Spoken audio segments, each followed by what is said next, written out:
So when that revelation came, I didn't know what to do. I didn't know any better. There was no outlets. I didn't know, I was already not telling people what I was feeling and that. So when I found out that I was adopted, the only outlet for me to go back to was drinking. So Jack Daniels and Jim Beam became my best friends. Not Run, not Jane, not my wife, not my kids, not Eric. Jack Daniels and Jim Beam became my best friends. I thought those were the only two people that understood me. But what I didn't know was when Jack Daniels and Jim Beam's high wear off, I'm still dealing with these emotions. So now I'm on this crazy killing seesaw that was just total, that just threw me into, that brought the hell that I was feeling inside to the outward where I started drinking. My drinking was from 11 a.m. to 11 a.m. the next morning for 4 years, from like 97 all the way to 2004 until I got sober. But I didn't know nowhere to go. I didn't know what to do. And I had told my wife, I'm drinking because I found out the missing piece to my existence and I'm celebrating, the lost part of my soul. And my wife, I love you women. You're so truthful. She said, motherfucker, you only fucking drinking because you can't deal with the fact that you just found out that you adopted. She was 100% right. So I had all of these emotional things. No, she was 100% right. I had all of these emotions that I was going through. You know what I'm saying? Way back since the end of Down with the King, but I never confronted them or addressed them or whatever. So for me, my only outlet was to suppress them. So now, by the way, I think we're all married to the same woman, just based on what Sure. One of the things that you would think, and the reason why people drink, is because it does feel good. Right. So the question is, why didn't it work? Because you were drinking all the time. Well, right. And now the whole drinking thing, the cool thing about my book is when people read it, they're going to see, oh, that's where it started, and this is where it started with. Let's rewind back to the kid that was the comic book kid.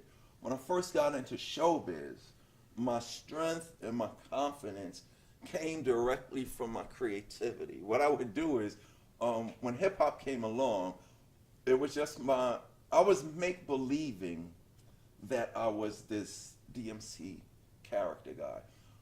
Comic books taught me, especially Marvel comic books. DC was cool, but Gotham and Metropolis was fictional. Stan Lee and Marvel was brilliant because they had the superheroes running around New York City. So as a little kid, I was seeing a real world that I was I was a little kid. I had to be in a house when the street light came on. My mother was like, you have your ass in this house. So when that street light came on, you needed an imagination to keep yourself busy. So comic books was my whole world, but comic books did two things for me. The fact that I was reading, because even back in the 70s, the educators was like, the kids shouldn't read comic books. They need to be reading their textbooks and their workbooks. Take the comics away from the kid because they need to read their books. But the fact that I was reading my comic books 24/7 made me a good student. You know what I'm saying? Made me excel. See, the textbook could teach me, history textbook could teach me about World War II. But Captain America has me there. Your mind is powerful. I can learn about the sun, moon, and stars and planets in my science book, but the Silver Surfer takes me there. So I'm this good student. But the Marvel comic books also taught me something. As a little kid growing up in Hollis, Queens, New York, there was always adversity because I wore a uniform. I went to Catholic school. So public school kids, I love them, but they're crazy. The thing was, you wear a uniform. I had to wear a white shirt, blue tie. I had to look like that going to school. It's horrible. In the blue. Y'all know how the public schools in the So the public school kids was like, oh, you go to Catholic school. They was thinking, your family rich because they pay for you to go to school. So I got my money taken. I got bullied. I got picked on, and I got teased on. But Marvel comic books taught me something that was powerful. Marvel comic books taught me that to the world, you define yourself in an adjective, and then you tell the world who you are. For instance, the amazing Spider-Man, the incredible Hulk, the invincible Iron Man. So when I got into hip-hop, you know what I'm saying? I was a shy little kid writing these rhymes. And Joseph Simmons, who y'all know as Reverend Run, came over and saw that I had a talent. Like, he wanted to be rich, famous. His brother was Russell Simmons, managing all the Curtis Low and the early rappers. So Run saw, whoa, you can get rich and famous and get mansions and Rolls Royces. So he knew he wanted to do that. Then he discovered that this guy had this superior skill of rhyme writing. He was like, Darryl, I'm putting you in my group. When I got into hip hop at first, it was safe for me. And what I mean by that, it was no videos and no album covers. So I was actually pretending the same way I used to play Batman and Superman. I'm going to be the greatest, I'm going to be the most powerful entity in the hip hop universe. So I would get on these records creating the devastating mic controlling DMC. On the next record, I'll be the microphone master DMC. Thor is the son of Odin, who's from Asgard. He got a brother named Loki. I'm Darryl, my father's Byford. I got a brother named Alfred, so I became son of Byford, brother of Al. Banner's my mother and Run's my pal. It's McDaniels, not McDonald's. These rhymes are Darryl's, those burgers are Ronald's. I ran down my family tree, my mother, my father, my brother, and me. So I'm safe. It took me I'm everything empowered. not to beatbox right there. It did. So what I wanted to do, say at first, in the beginning, I was safe because I could make these records and nobody knew it was me. But I didn't know that when you get a hit record, you got to get up on stage in front of people. So I'm this little shy kid. I don't want nobody to know what I'm doing in my laboratory. So what had happened as time went on, I thought I didn't just need the devastating mic controlling and the microphone master and son of Byford and stuff like that. My thing was, okay, let me just take a drink before I go on stage to make me feel better and give me some courage. That one drink turned into 1,000 drinks before I go on stage. I used to drink 1 40-ounce of Old English. I talk about this in the book. I was drinking a case of 40 ounces of Old English a day, all through the 80s. Yes, yeah, everybody gasped. Then I got acute, hold up, they don't end there. I got acute pancreatitis. And I went to the doctor, and the doctor was like, oh, so do you drink? I was like, yeah, I drink. They was like, do you drink beer? I said, yeah, I drink Old English malt liquor. So they was like, how many cans do you drink a day? And I was like, no, I don't drink no cans. I was like, I drink 40s. It was like, oh, I have 1 or 2 40s a day. No, I drink a case of 40s a day. Make a long story short, in what year was this? This was in 1991. In 1991, before all the Down Went to King stuff started, I was diagnosed with acute pancreatitis. I was in the hospital for a month and a half. Everything was given to me intravenously because I couldn't take nothing orally. Miraculously, my pancreas was scarred, but it wasn't demolished, and my liver miraculously was untouched. When I got discharged from the hospital in 91, the doctor looked at me and said, son, you have 2 choices in life. You can drink and die, or you can not drink and live. So through all that period, it was you drink and die. So it was easy for me because I'd look at a drink and say, if I drink that, I die. So it's easy. When I got to revelation that I was adopted, the only thing I remembered that, I could agree with was the alcohol. So I went back to the alcohol. But then subconsciously, because I talk about in the book the times I thought about jumping, the times I thought about shooting myself, the times I thought about taking a poison. But subconsciously, I found the way to kill myself. So I started drinking again. I'm celebrating this and that. But on the inside, if I'd have kept drinking, I would have eventually died. And my wife, she was screaming and said, you are committing suicide, you just don't know it. So it wasn't until I went to rehab. They was trying, Eric, my friend Eric, my manager right there back there, 4 months. Say hi, Eric. That's Eric right there. Him and my wife and my publicist and everybody close to me was trying to get me to stop drinking. And I was a functional drunk, but it wasn't until I stopped drinking in 91 and I started drinking in 2000. Well, no, I started drinking in 97 when I found out that I was adopted. And it wasn't until 2000 that I decided to, no, it wasn't until 2004 that I decided to go to rehab. So can I ask a question? So Yeah. all these people are telling you that. Yeah. Why aren't you listening? Because the drinking was making me feel good.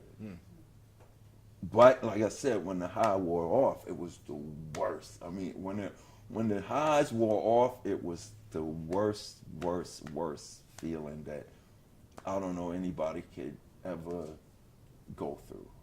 But while I was high, oh my goodness. So, Eric, you can ask me, I was drinking a lot because I didn't want to feel how I felt when I was normal. You know what I'm saying? I didn't know what it was. But to make a long story short, it wasn't until that I said, it was 2004, I was in Las Vegas, and did a show with DJ Hurricane of the Beastie Boys, and had drunk a whole fifth of Jack Daniels, or Jim Beam or Jack Daniels, one of them, or Remy Martin, one of them. And I drank and I looked at it, and I said to myself, if I don't stop drinking, I'm gonna really die. And then I went to all my friends and said, okay, I'm gonna go into rehab. So I decided to go into rehab in April of 2004. And when I got into rehab, the beautiful thing was I went there for rehab. And then when I got to rehab, I discovered this thing called therapy. And that's when everything in the book, that's in the book, and all the feelings and emotions that I just talked about started making sense. I discovered that I'm OCD. When I knew I was going to rehab, like if I'm a drink, like I like drinking, I don't like weed. Weed, it makes me feel. Running J with the weed smokers, they would always lose stuff. They would lose the keys. They would forget stuff. They were sloppy. Weed is good, but it's also bad because they never. Me, I just like the power of the alcohol. So one of the things I had to do was admit I like drinking alcohol. But to make a long story short, when I knew I was going into rehab, I was one of these guys that did this. You're supposed to go into rehab on April 1st. So March 1st, I stopped drinking. Just because I ain't gonna wait till the day before to stop drinking. Shit, if I can't drink no more, I'm gonna just stop now. So when I got to rehab, I was in this is all in the book, I was in the intake room. There was a guy to my left of me in a straitjacket, all knocked out. There was a guy to my right of me that was all strung out. So I'm in the rehab intake room like this. So the doctor comes in with the clipboard. He looks at that guy. That guy ain't going to be up soon. This guy, so I guess I'll deal with you. He asked me when was the last time you had a drink. I was like, a month ago.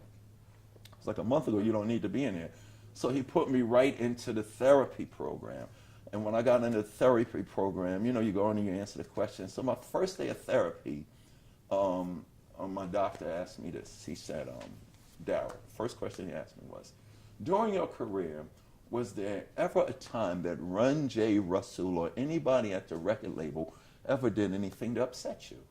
And I went, nah. And he looked at me, he pushed his glasses back, he looked at me and he looked in the eye and he said these words to me, you a goddamn motherfucking liar. And when he said that to me, something in me, it's just all started pouring out. In 1985, it did this and that. In 1986, this and that. In 1987, this and that. So to make a long story short, it's funny. One of the first things that he said when he was giving his introduction was, in rehab, I was diagnosed with suppressed emotions. When I was drinking all those times in 85, I didn't know, or whoever's going through anything, we don't know that we have the power to begin the battle to defeat and beat whatever it is that is beating us down mentally. In 1985, little things would happen like, I'd be in a room and I would see one of the representatives of the labels do this. All right, we're going to do this with Run DMC, and then we got the promoter doing this, and we got this guy doing that. But we're going to cut this dude out the business. We're going to take the check, and we're going to keep the money. Now, I'm a nice guy. I would hear those things, and it would upset me, but I wouldn't say nothing. So he said, back then, D, you had the power back then. All you had to do was get up and go up to that person and say, come in, let me speak to you. I don't understand I don't know how you do your business and stuff like that. But if you're going to be doing those kind of deals around me, do it in the privacy of your office or do it somewhere else. And he said, oh, that's all you had to do. But I would see that and it would upset me and I would drink to not say nothing. Other instances was, there was a lot of times I would make records with Running J that I disagreed with. You know what I'm saying? So instead of me saying, I don't want to make that record, I wouldn't say nothing. I would go do it and then go sit in the corner and drink. Not realizing when the high goes away, those feelings and those emotions are still there. So when I got into rehab, when he asked that one question, it all started pouring out. When he asked that one question, the feeling that I had when the Down with the King thing started, you know, the Down with the, that feeling of dread, and I felt that, but then I learned why. If you don't admit how you feel, you will never ever be able to heal. And I didn't mean for that to rhyme. So when I got the therapy, I was able to look at when that feeling of the Down with the King, because of therapy, it let me know it didn't start because Down with the King and Jason Neverson. It started way back in '85, but I didn't address it, or I ignored it. And when a person, a lot of times, when a person says they feel a certain way, the first thing, well, let me rephrase this. A lot of times, what I notice is the problem is, it's not okay for a person to say, I want to kill myself. But it is okay for a person to say, I want to kill myself. Why? Because he got to let it out so that we know he or she's going through something. But a lot of times what happens is this. We don't want to be troublemakers. We don't want to be a burden. We don't want people to think that we're crazy. So a lot of times when we do tell y'all, I feel like killing myself. The first thing the same people do is, don't feel that way, or you shouldn't feel that way, not knowing that's the way I feel. You know what I'm saying? So like you said, when I told Eric and I don't want to live no more, the first thing they said is, why do you're fucking DMC, first to go gold, first to go platinum, first on the cover Rolling Stone, this and that. Oh, suck it up, D and this. So what I started doing was they became the enemy. So now I would go ask Eric, what hotel are we on this tour? And he would tell me I would go to a different hotel because I didn't want to be around him because nobody was understanding how I felt. It's not good to want to kill yourself, but it's good to admit you feel like killing yourself so somebody can take notice of it. Because 9 times out of 10, whether it's spiritual, emotional, whether it's anxiety, even if it's a chemical thing, 9 times out of 10, there's someone, somebody, or some situation causing you to feel that way. And you got to sit down and find out what it is. And to answer your question earlier, a lot of times we as the people that are depressed, we don't want to go down that lane because we don't want to find out it is our mothers, our fathers, our spouses, and our friends and stuff like that. So there's the whole thing of being scared, being afraid, but also feeling guilty and ashamed. You know, I was guilty. I don't want to be a troublemaker, this and that, but who's that destroying? I should have spoke up and told Joe and Jay, I'm not making that fucking record. And my therapist said, D, you had 2 options. You could force them to compromise. Okay, I'm going to do this record, but here's how I need to do it. You know what I'm saying? And it works both ways. See, a lot of us don't realize, if I'm demanding, this is what it's going to take me to feel good about life and what I'm doing, also with you. Now, how do you feel about that? See, we don't ask people. Like you said, we go get checkups. We go get car checkups. We go get to the dentist. But we don't ask people anymore, how you feeling? We ask people, what do you do? How much money you got? Where you go? Who do you know? But we don't, how do you feel? So for me, I had 2 choices. I could have said, in order for me to feel good about what I'm doing, here's how it's got to go. Or my other option was, okay, I quit. And the first thing Running Jay would have probably said was, you're going to walk away from all this fame and fortune, and all I had to do was say, you're damn right, I'm going home to read my comic books. Because that's the thing that's making me feel good. One of the things is, it's one thing to be able to admit it in therapy. How'd you pivot to be able to say it to them? Because that's a whole other level of fear. Right. Now, therapy is so beautiful, and a lot of men in general, and especially since I did this book, a lot of black men. You see hip-hop. All these hip-hop cats is fronting. I mean, Kid Cudi just came out and said, I'm going through stuff like that. But a lot of men think admitting that you're depressed or going through anxiety or that you're afraid is a soft, weak thing. So we don't do it. That's making it worse. I found out that through therapy, me admitting how I feel, my opinions, or the like is very empowering. So once I discovered what was causing me to feel certain ways that was leading me down this deep catechism of depression, when I finished with my rehab, my therapist said, D, here's how you always gonna win.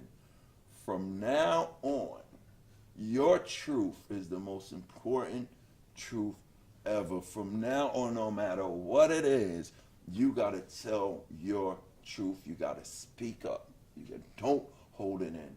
Don't, if you feel, because your emotions is things. So whether it's good or bad, look, he said you might hurt somebody's feelings, but sometimes that person might need their feelings hurt because they're denying their own truth. Me saying my truth that's going to hurt this person might make that person sit down and address that feeling that's making them feel that way. So my therapist said, from now on, do you speak up? Tell the truth. I'm not doing that today. It's easy ain't that. They can get mad. Life goes on. You know what I'm saying? It's just as though I don't want the fried chicken. I want the grill. It's easy. So everything that we do materially and universally applies to me mentally now. So here's the joke though. So I'm sitting there, he says, I'm like, yeah, I feel good when I'm telling the truth. He said, yeah, from now on, express in your work and your job and everything. But here's the joke, and this is true. He said this. I said, so tell the truth about everything. Tell the truth to my managers and everything. But I said, what about when my wife looks at me and says, honey, does this make me look fat? He said, nope, never that one. That rule, but everything else in life. But no. But he just said, from now on, express your feelings, express the way you think, your opinions. It's part of your feelings. What I was doing was making me not feel right. So that suppression of my emotion was causing me to be depressed, which led to me to abuse the substance, which led to me these feelings of anxiety. You know, I thought when I was going through the whole drinking thing, I thought I needed to drink to function. I needed to drink to function. No, I should have never started drinking. I should have started sitting around and telling Joe. And it's not about demanding things to go my way. The feeling of depression, the feeling of anxiety, the feeling of low self-esteem. It's all about me sitting around Joe and telling him how I feel. Yo, I feel that, and for me, I feel that this record doesn't fit who I am. And it's an honesty, it's the truth. You know what I'm saying? If they're going to get mad, they're going to get mad. They'll get over it. But the thing for me was, I was depressed for many years and didn't know it. And what I want to say is, my deliverance was going to rehab to stop drinking. But rehab was just the bait to get me there so I could go through this therapy thing. And all therapy does, a lot of people is like, you know, therapy is for weaklings and therapy is for suckers and therapy is for sissies. And one guy had said to me, therapist doesn't help you. And I said, they don't. And he was like, what do you mean? What? They don't. I said, he or she doesn't help you. I said, no. The therapist is a decoy for you. So you can do two things. Because when I was in therapy, I realized you can tell yourself stuff you should have been telling yourself a long time ago, or you can repeat stuff. The therapist calls you to repeat stuff you said to yourself that you just didn't listen to. So the therapy is just a decoy. When I look in the mirror during all those years, the first thing I said, I don't like what I'm feeling, I want to kill myself. And I was never able to look Darryl in the face and tell him the truth. But the therapist was able for me, when he asked the question, did your goddamn motherfucking line, it all rolled out. That was just Darryl telling me back in 85, motherfucker, you know what I'm saying? You should have this and that. So when I discovered therapy, it was very, very empowering to me, because whether it's the therapist or whether it's somebody else or whether it's yourself, the most important power that you have when you're going through a depression or anxiety is talking about it. Talking about it. And somebody had said to me a couple of weeks ago when I was on Sirius Radio, they was like, yo, DMC, what if you don't have a budget to go to see a therapist and stuff like that? I was like, oh shit, okay, how do I answer that one? But then I thought about it. I always tell people, there's always, when you at your lowest point in life,